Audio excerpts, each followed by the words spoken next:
However, trust me when I say that you will be walking a lot. Hello friends! This is a guide for the parent, the busy working person, in general, people like myself that have limited free time but still want to enjoy their favorite video games. And because of that, there is no shame in selecting the very easy difficulty level.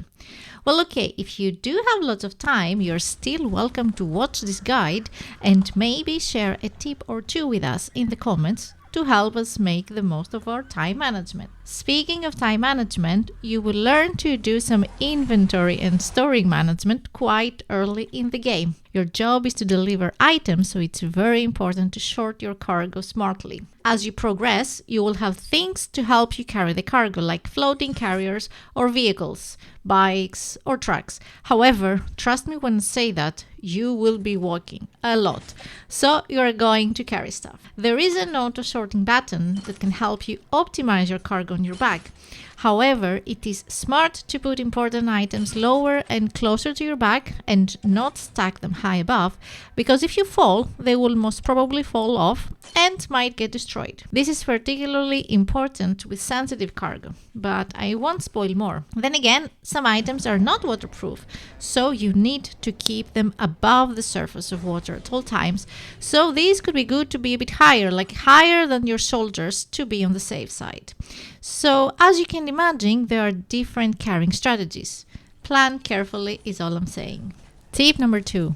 Ziplines. I cannot stress enough how important this is.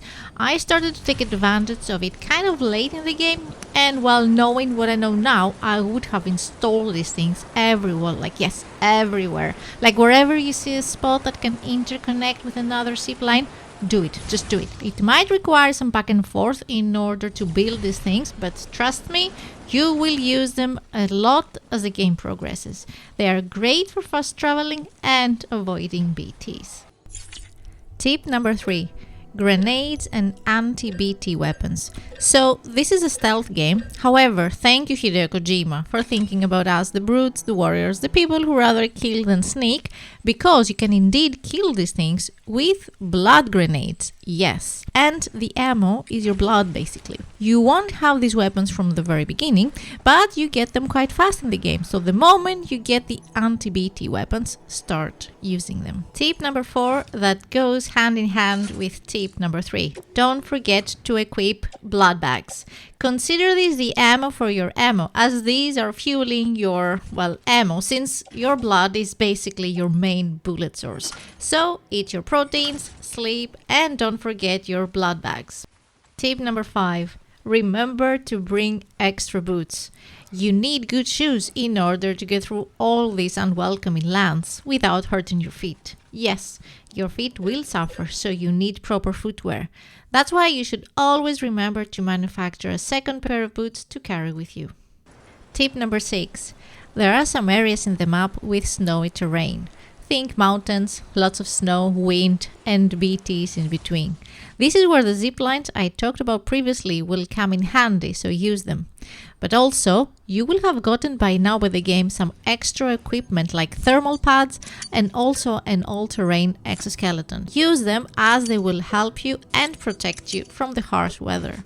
Keep in mind though that if you use thermal pads, you won't be able to attach cargo on your arms. So plan your cargo so that you can carry everything on your back or use a floating carrier. Tip number 7. You might notice some footprints on the ground. Follow them.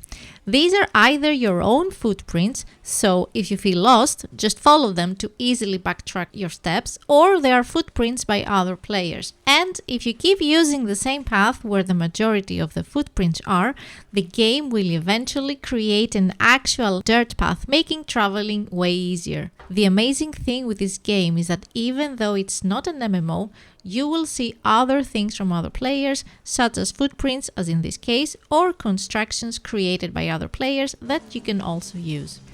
Tip number 8. Another tip that I should have paid more attention is watchtowers. Either you build some or you use the existing ones from other players. They are great in showing you the landscape of the area you want to travel, so you can plan your path. I cannot tell you how many times I went back and forth only because I followed a path that I thought was a good idea, but it wasn't. If only I would have checked things through the watchtower. Tip number 9. Generators. You need them. Many of the equipment you use, like vehicles, need batteries to run. So having generators in various locations can help you keep them always charged and ready to go. They are quite handy and easy to install, so just build them as often as you can. Or try to spot on the map the ones that are built by other fellow gamers. I will finish this top 10 list with the floating carrier. This is not only a great companion to store cargo, but did you know that you can use it to carry yourself? Yes. Think of it as your hover skateboard. Careful though, because it goes pretty fast downhill. Oh, and they go nowhere on a flat surface.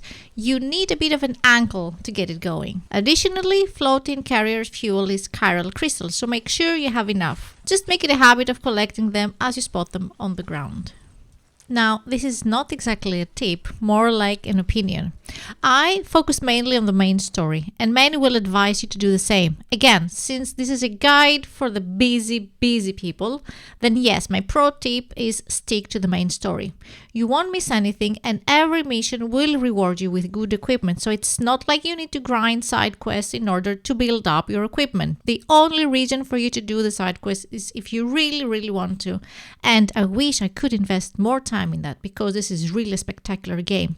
But if time is a luxury for you, then stick to the main story and don't worry about side orders. There are so many more tips for this amazing game, and feel free to share them in the comments below. Thank you for watching and see you next time.